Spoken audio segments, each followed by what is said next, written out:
सुनी सुनी भगवान भगवान अरे जन बिहान हो खेती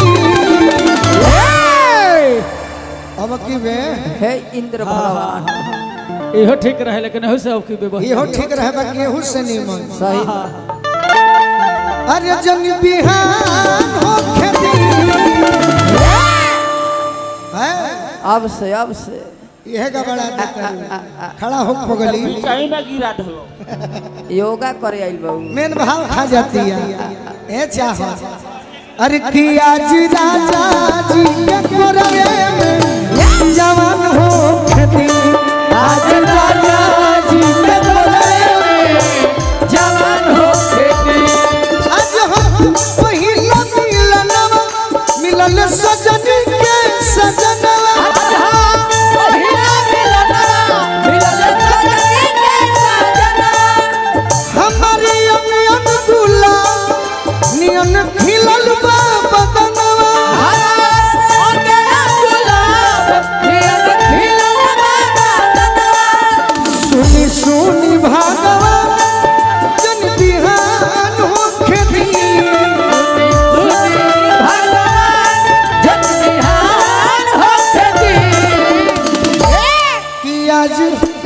जी के कोरवे में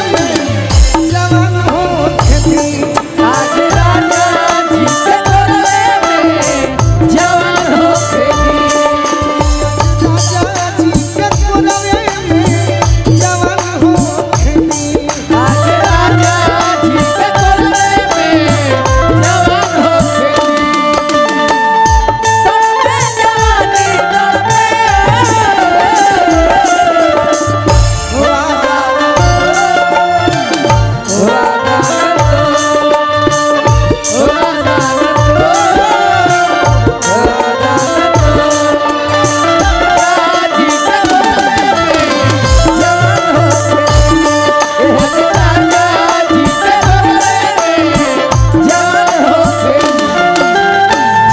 लड़की कह दिया कि का कहिए सखी बोला राजा जी के उठावा में उठ जाओ सती उठ जाओ सती हो उठ जाओ भूख भूख मारी हमारा दिलवा के बाती दिलवा के बाती हो दिलवा के भूख भूख मारी हमारा दिलवा के बाती दिलवा के बाती हो दिलवा के बाती कि रात भर लभ के गरियावे में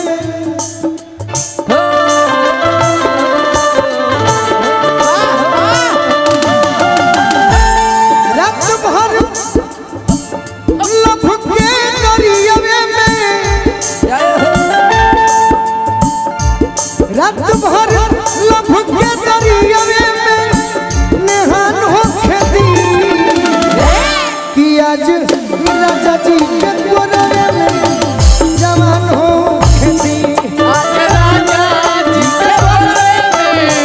जवान हो खेती आज राजा जी के कोरवे में जवान हो खेती आज राजा जी के कोरवे में जवान हो खेती कोशिश करना वादा कभी न करना मिलने की तुम कोशिश करना वादा कभी न करना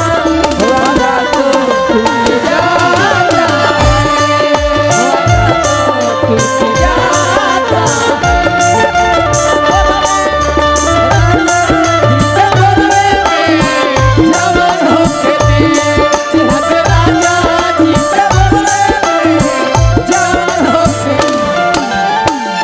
और का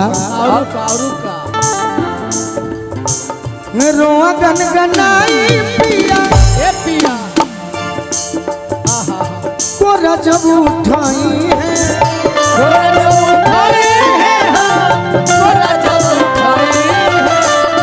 ललन भोजपुरी हमारो जिया जुड़ाई है जिया जुड़ाई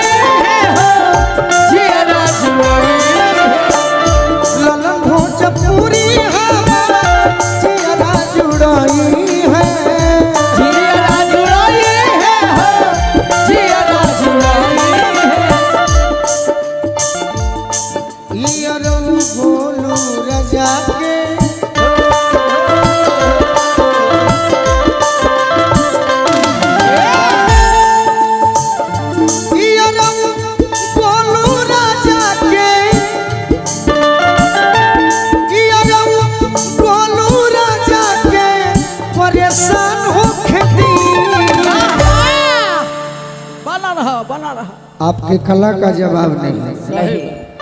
कि आज राजा जी के कोरवे में जवान होके आज राजा जी के कोरवे में जवान होके ये रहू बोलू राजा के परेशान होके दी बोलू राजा के परेशान होके दी आज राजा जी के कोरवे में जवान होके आज राजा जी के कोरवे में जवान होके दी आज राजा जी के कोरवे में जवान होके आज राजा जी के कोरवे में जवान होके दी कि आज राजा जी के गोदिए में अरे जवान होके चापुर गुड़ अभी बैठते सब